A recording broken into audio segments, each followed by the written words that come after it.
Now on behalf of the EFD, Mr. Farage.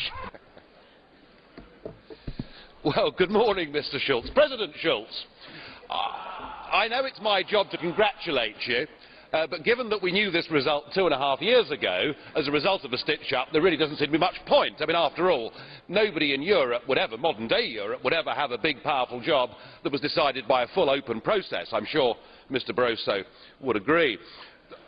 I was musing this morning. I was thinking, what kind of President Schulz are we going to get? Are we going to get a dignified, calm, a figure that behaves like the Speaker of all great parliaments around the world, somebody who puts himself above politics and the nitty-gritty of the day-to-day arguments and is an ambassador, indeed a statesman? Or are we going to get the Martin Schulz we've got to know since 2004 as leader of the Socialist Group? You know the one I mean.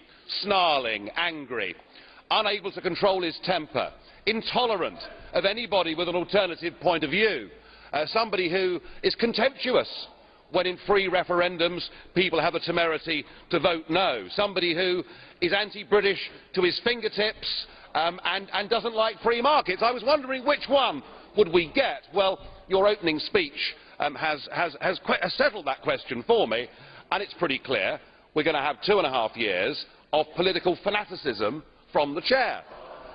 And I have to say, only a third world country, only a banana republic would want to have an overtly political president of a parliament. But it's what we've got.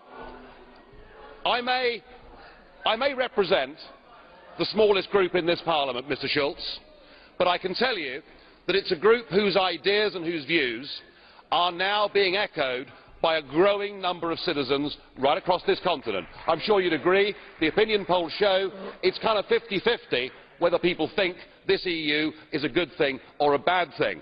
What we represent, sir, is not anti-Europeanism. That is not what it's about. We believe in nation-state democracy. We want a Europe of trade. We want a Europe of cooperation.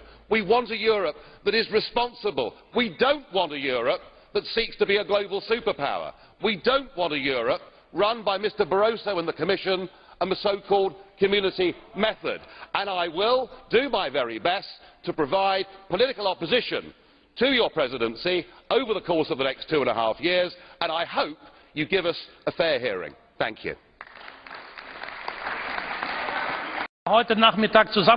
Before we return to this room this afternoon, there is one more thing. As newly elected President of the European Parliament, those who stood against me, I have an offer for you, Mr. Deva and Mrs. Wallace.